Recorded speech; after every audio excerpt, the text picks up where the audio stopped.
ശരി സാറേ, ആ ഞാനൊരു ഹിന്ദുവാണ്. ആ ഞാൻ ഒരു കാര്യം ചോദിക്കുന്നത്, ഉം. ഈ മുസ്ലിം സമുദായത്തിൽപ്പെട്ട ആൾക്കാർ ആ ആ ആ. ഏറ്റവും കൂടുതൽ ഈ ചാരിറ്റിക്ക് സഹായിക്കാൻ മുൻകൈ എടുക്കുന്നതിന്റെ കാരണം എന്താ? അതൊരു നല്ലൊരു ചോദ്യമാണ്. അതായത് ചേട്ടൻ ചാരിറ്റി പ്രവർത്തകനാണല്ലേ? തീർച്ചയായിട്ടും. എത്ര വർഷമായിട്ട്? 25 വർഷമായിട്ട് നടത്തുന്നത്.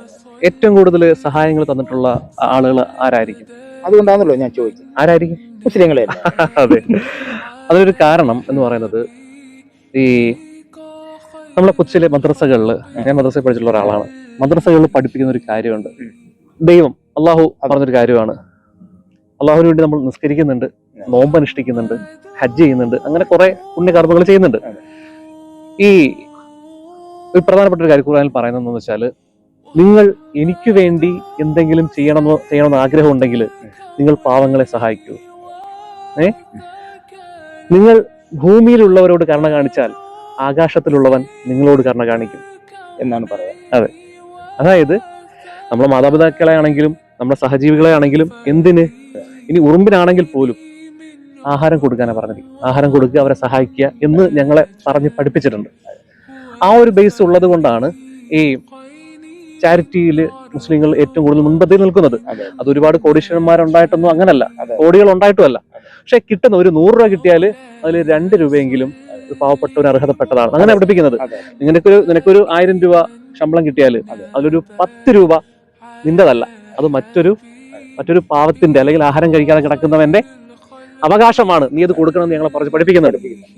ആ ഒരു കാര്യവും ഒപ്പം തന്നെ നമുക്ക് അത് ചെയ്യാനുള്ളൊരു പ്രേരണയും നമുക്ക് ചെയ്യുമ്പോൾ കിട്ടുന്നൊരു സന്തോഷമുണ്ട്. അതാണ് ബേസിക്കലി മുസ്ലിം സമുദായങ്ങൾ ഇങ്ങനെ ഒരുപാട് പേരെ സഹായിക്കാനായിട്ട് മുൻകൈ എടുക്കുന്നതും സഹായിക്കുന്നതും. അത് ഇന്ന മതത്തിൽപ്പെട്ട ആളുകളൊന്നുമില്ല. ഇപ്പൊ ഞാനൊരു മുസ്ലിം ആയതുകൊണ്ട് മറ്റൊരു മതത്തിൽപ്പെട്ട ഒരാളെ സഹായിക്കരുതെന്ന് പറയുന്നേ ഇല്ല. അതിനെ നഖശികാന്തം എതിർക്കുന്നുമുണ്ട്. ഇതൊരു ചരിത്രമുണ്ട്, ഞാൻ പറഞ്ഞുതരാം. പണ്ട് ഇബ്രാഹിം നബി അലൈഹി ഇസ്ലാം എന്ന് പറയുന്ന ഒരു പ്രവാചകൻ, അദ്ദേഹത്തിന്റെ വീട്ടിലേക്ക് ഒരു അമുസ്ലിമായ ഒരാൾ സഹായം ചോദിച്ചു വന്നു.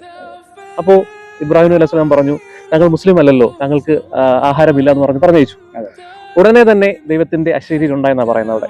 അതായത്, നീ ദൈവമാണോ? അല്ല, ഞാൻ മനുഷ്യനാണ്, ഞാൻ നിന്റെ അടിമയാണ്. ആഹാരം കൊടുക്കുന്നതും അവനെ ജീവിപ്പിക്കുന്നതും മരിപ്പിക്കുന്നതും ഒക്കെ ഞാനാണ്. എനിക്കില്ലാത്ത എന്ത് പ്രശ്നമാണ് നിനക്കുള്ളത്? നീ ആഹാരം കൊടുക്കൂ, അവിടെ ജാതിയോ മതമോ ഒന്നും നോക്കേണ്ട കാര്യമില്ല. വിശന്നു വരുന്നവന് ആഹാരം കൊടുക്കുമെന്ന് പറഞ്ഞേക്കുന്നത്. അപ്പൊ അങ്ങനെയാണ് ജീവകാരുണ്യ പ്രവർത്തനം അല്ലെങ്കിൽ നമ്മൾ മറ്റൊരാളെ സഹായിക്കേണ്ടതിന്റെ ആവശ്യകത മുസ്ലിം സമുദായത്തിന് പഠിപ്പിക്കുന്നത്. പക്ഷെ എനിക്കൊരു അപേക്ഷയുള്ളത്, ഇപ്പോ ക്രിസ്ത്യാനികൾക്ക് ബൈബിൾ ക്ലാസ് ഉണ്ടെന്ന് പറയുന്നു, ഞായറാഴ്ചകളിൽ ബൈബിൾ ക്ലാസ് ഉണ്ടെന്ന് പറയുന്നുണ്ട്. പക്ഷെ അത് എഫക്റ്റീവ് അല്ല. ഒരു ഞായറാഴ്ച പോയിരുന്ന് 1 മണിക്കൂർ ഇരുന്നിട്ട് ഒരു കാര്യവുമില്ല.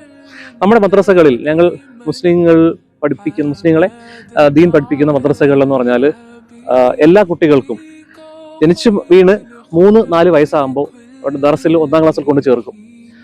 എല്ലാ ദിവസവും ദർസുണ്ട്. അതായത് വെള്ളിയാഴ്ച ഒഴിച്ച് ബാക്കി എല്ലാ ദിവസങ്ങളിലും ദർസിൽ പഠിപ്പിക്കുന്നുണ്ട്. അവരുടെ ലൈഫിൽ നിന്നും, മുസ്ലിം കുട്ടികളുടെ ലൈഫിൽ നിന്നും ദിവസം ഒരു 45 അല്ലെങ്കിൽ 1 അവർ അവർ ഇത്തരം കാര്യങ്ങൾ, നല്ല കാര്യങ്ങൾ പഠിക്കാൻ വേണ്ടിയിട്ട് മാറ്റിവെക്കുന്നുണ്ട്. ഇത് മറ്റൊരു സമുദായത്തിലും കാണുന്നില്ല. അത് ശരിയല്ല. ഞാൻ എടുത്തു പറയേണ്ട കാര്യം എന്ന് പറഞ്ഞാൽ, നമ്മുടെ ഈ ഒരു കാലഘട്ടം പല പ്രേരണാശക്തികളും, അതായത് സംഘടനാ തലത്തിലും അതുപോലെ തന്നെ വർഗീയ തലത്തിലും ഒക്കെ നിന്നുകൊണ്ട് നമ്മുടെ പുതിയ കുട്ടി തലമുറയെ അവരുടെ മനസ്സിലേക്ക് വർഗീയത കുത്തി നിറയ്ക്കുകയും, തന്റെ മതത്തിൽപ്പെടാത്ത കുട്ടികൾ, അതായത് ഇപ്പോൾ ഒരു മതത്തിൽപ്പെട്ട ഒരാളാണെങ്കിൽ തന്റെ മതത്തിൽപ്പെടാത്ത ആളുകളെ വെറുക്കുകയും ചെയ്യുന്ന വർഗീയ ഇഞ്ചക്ഷൻ കുത്തിവെക്കുന്ന ഒരു കാലഘട്ടമാണ്. മനസ്സിലായോ? നമ്മളിലൊക്കെ അതില്ലാത്ത എന്താന്ന് വെച്ചാൽ, നമ്മളൊക്കെ കുട്ടിക്കാലം മുതൽ മദ്രസകളിൽ പഠിച്ച് മറ്റുള്ളവർ സ്നേഹിക്കാനും സഹായിക്കാനും പഠിച്ച് വന്നതുകൊണ്ടാണ്. അപ്പൊ എനിക്ക് ഇത് കാണുന്ന ആളുകളോട് പറയാനുള്ളത്, എല്ലാ മതത്തിലും, അതായത് ക്രിസ്ത്യൻ, ഹിന്ദു മതങ്ങളിലൊക്കെ വേദ പഠനങ്ങൾ മസ്റ്റാക്കണം.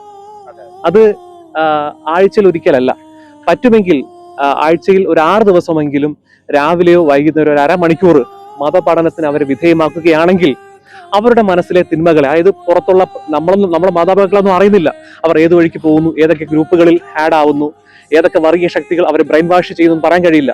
ബ്രെയിൻ വാഷ് ചെയ്തു പോയാൽ അവരുടെ മനസ്സിൽ നിന്നും ഒരിക്കലും വർഗീയ ചിന്താഗതി മാറാതിരിക്കുകയും അവർ ഏതെങ്കിലും വാളിനോ ബോംബിനോ ഇരയാവുകയും ചെയ്യും. വാളെടുത്തവൻ വാളാനാണ് പറഞ്ഞു വരുന്നത്. അപ്പൊ അതുകൊണ്ട് തന്നെ നമ്മളുടെ കുട്ടികളെ പഠിപ്പിക്കാൻ, മത ചിട്ടകൾ പഠിപ്പിക്കാൻ, മനുഷ്യ ചിട്ടകൾ പഠിപ്പിക്കാൻ, മനുഷ്യത്വം പഠിപ്പിക്കാൻ വേണ്ടി കുറച്ച് സമയം മാറ്റിവെക്കുകയാണെങ്കിൽ നമ്മുടെ തലമുറ നല്ലതുപോലെ തന്നെ ദുഷ്ചന്തകളും ലഹരിക്ക് അടിമയാകാതെയും വർഗീയതയിലേക്ക് പോകാതെയൊക്കെ മാറി വന്ന് അവർ സമൂഹത്തിനും രാജ്യത്തിനും ലോകത്തിനും ഒക്കെ നല്ല മുതൽക്കൂട്ടായി മാറുകയും ചെയ്യും. അപ്പൊ മുസ്ലിങ്ങൾ, ചില ആളുകൾ പറയാറുണ്ട്, ഇപ്പോൾ വർഗീയ ശക്തികൾ പറയാറുണ്ട്, മുസ്ലിം സമുദായത്തിന് ദറസിൽ പോയി അത് അവർക്ക് ദറസുണ്ട്, ആ ദറസുണ്ട്, അവരങ്ങനെ പഠിക്കുന്നു എന്നൊക്കെ പറയുന്നുണ്ട്. അതിന് അസൂയപ്പെട്ടിട്ട് കാര്യമില്ല. അതിലുപരി നിങ്ങൾ പ്രവർത്തിക്കൂ. നിങ്ങളുടെ മതത്തിൽപ്പെട്ട അല്ലെങ്കിൽ ഹിന്ദു ക്രൈസ്തവ മതത്തിൽപ്പെട്ട ആളുകൾ, കുട്ടികളെ മതത്തിന്റെ നല്ല ശീലങ്ങൾ, നല്ല കാര്യങ്ങൾ പഠിപ്പിക്കുകയാണെങ്കിൽ അവരെയൊക്കെ നല്ല സമൂഹത്തിന് ഉപകാരപ്പെടുന്ന മക്കളാക്കി മാറ്റാൻ കഴിയും. അല്ല മനുഷ്യട്ട് എന്ത് പറയുന്നു? അതൊരു നല്ലൊരു പോയിന്റാണ്. കാരണം നിങ്ങൾ പറഞ്ഞ കറക്റ്റാണ്, വളരെ കറക്റ്റാണ്.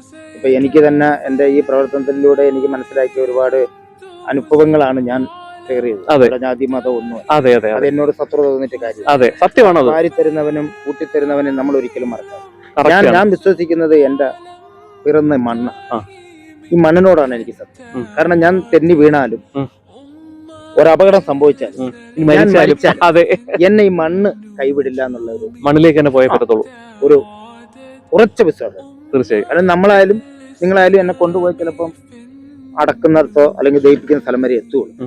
അത് കഴിഞ്ഞാൽ എന്നെ സംരക്ഷിക്കുന്ന മണ്ണ് തന്നെ, അത്രേ ഉള്ളൂ. അപ്പൊ ഈ മണ്ണിൽ നമ്മൾ നിൽക്കുമ്പോൾ ഷമീൻ സാർ പറഞ്ഞ പോലെ മതവിശ്വാസങ്ങളെല്ലാം കൂട്ടിപ്പിടിച്ചുകൊണ്ട് നന്മകൾ കൂട്ടിപ്പിടിച്ചുകൊണ്ട് നല്ല വ്യക്തികളായ നല്ല മക്കളായി ഇനിയുള്ള കാലഘട്ടങ്ങൾ വളരണം എന്നതിന്റെ ഒരു മെസ്സേജാണ് നമ്മുടെ ഷമീൻ സാർ.